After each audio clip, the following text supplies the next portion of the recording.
అమ్మ మరి శివరాత్రి రోజున ఎటువంటి దానాలు చేస్తే మంచిదంటారు మరి? శివరాత్రి రోజున మనం చేయవలసినటువంటి దానాలు ఎప్పుడూ నేను చెప్పే మాట ఒకటేనండి. శక్తి వంచన లేకుండా, శక్తి మించి లేకుండా.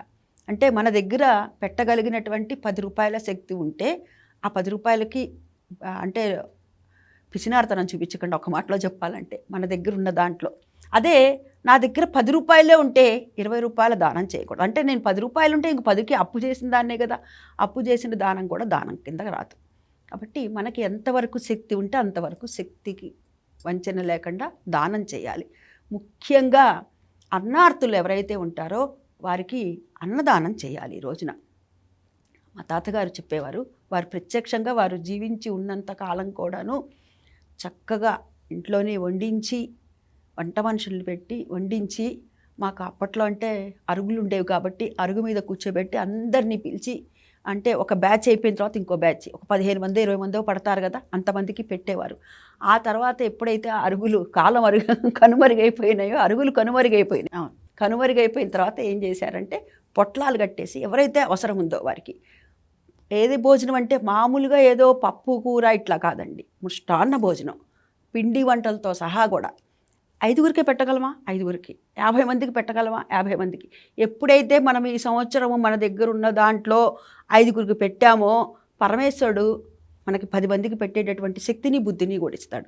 మనం కేవలము పరమేశ్వరుని ఒకటే అడగటం కాదు, నాయన నాకు శక్తిని అడగటం కాదు, నాకు శక్తిని ఇవ్వు, శక్తితో పాటు ఇచ్చే బుద్ధిని కూడా ఇవ్వమని అడగాలి మనం. అలా ఇటువంటి దానాలు చేయటం.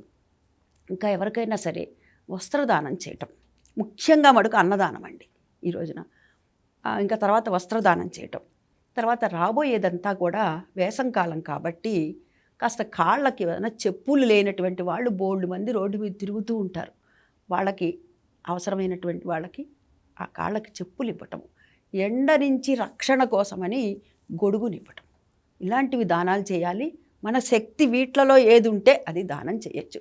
ఏమండి ఇప్పుడు మరి ఇంకా మళ్ళీ మీరు ప్రశ్న అడగచ్చు నన్ను, ఏమండి మీరు ఇంట్లోనే వండించమంటున్నారు, మా ఇంట్లో అటువంటి వసతి లేదు, మరి ఏం చేయాలి, మనం అక్కడ కొనుక్కొచ్చి మేము పెట్టకూడదా అండి అని అడుగుతారు. నిరాక్షేపణగా పెట్టచ్చు. ఇంట్లో వసతి ఉంటే వండించి పెట్టండి.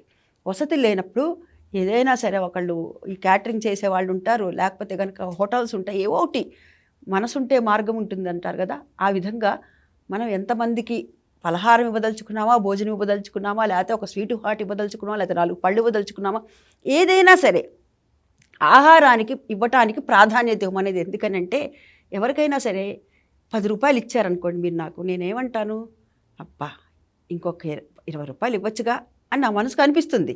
ఎందుకని, మన మనసు మన బుద్ధి తీరు అంతే. కాబట్టి ఇంకొకళ్ళు వస్త్రం ఇచ్చారనుకోండి, అంటే ఒక సిల్క్ చీర పెట్టారనుకో, అబ్బా సిల్క్ చీర పెట్టింది ఏమైందమ్మా, వేసంకాలం వస్తుంది, ఇంకో 400 పెడితే కాటన్ చీర రాదు అనుకుంటే, కాటన్ చీర పెట్టారనుకోండి, అబ్బా 1000 రూపాయల నుంచి పట్టు చీరలు ఉన్నాయి, పట్టు చీర పెట్టచ్చుగా అనుకుంటాం. అంటే ఆలోచన విధానం ఈ విధంగా ఉంటుంది. అదే భోజనం పెట్టారనుకోండి, ఆయన చల్లగా ఉండు, నీవు నీ కుటుంబం చల్లగా ఉండు, మో కడుపు నిండిపోయింది అంటారు.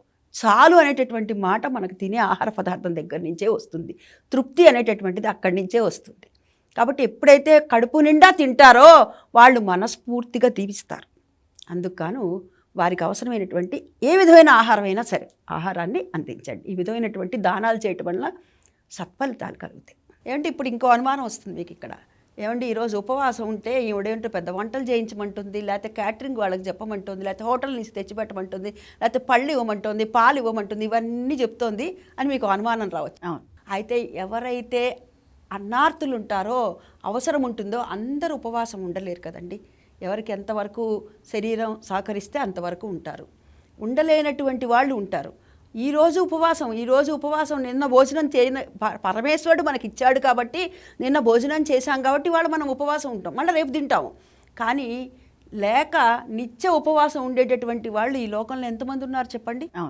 ఎవరైతే అన్నార్తులు ఉన్నారో, నిజంగా అన్నార్తులు ఎవరైతే ఉన్నారో వాళ్ళకి తీసుకొని వెళ్ళి చక్కగా ఇవ్వండి. ఇక్కడ ఇంకొక గ్యామ్లింగ్ కూడా జరుగుతుంది, దాన్ని కూడా గమనించుకోండి.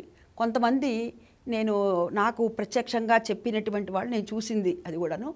ఇప్పుడు ఒక హోటల్ నుంచి ఒక 10 మందికి ఒక ఇడ్లీలు తెచ్చాను అనుకుందాం. తెస్తే వాళ్ళు ఏం చేస్తున్నారంటే ఆ హోటల్ దగ్గరే నుంచొని మళ్ళీ వీళ్ళు అటు వెళ్ళి ఇచ్చిన వాళ్ళు మళ్ళీ ఈ పొట్లమే తీసుకెళ్ళిపోయి వాళ్ళకి ఇచ్చేస్తారు, వాళ్ళ దగ్గర నుంచి డబ్బులు తీసుకుంటారు. అటువంటి వాళ్ళకి ఇవ్వద్దు. దాన్ని అపాత్రదానం అంటారు. పాత్రదానం అంటే ఎవరికైతే అవసరం ఉందో వాళ్ళకి ఇవ్వండి. నిజంగా అక్కడ నుంచొని తింటున్నారా, వాళ్ళకి ఇవ్వండి. ఎందుకంటేనండి మనకి మనుషుల్ని చూస్తే అర్థమైపోతుంది వాళ్ళు నిజంగానే ఆకలితో ఉన్నారా లేదా అనేటటువంటిది వాళ్ళ మొహం చూస్తే మనకు అర్థమవుతుంది. ఏమండి మనం అలా చూసుకున్నా కానీ గమనించలేని పరిస్థితిలో ఉందండి ఇవాళ, అది నిజమే, నేను ఒప్పుకుంటా. కాబట్టి నిజంగా అవసరమైనటువంటి వాళ్ళని మనం గమనించి వారికి మాత్రమే ఇవ్వండి.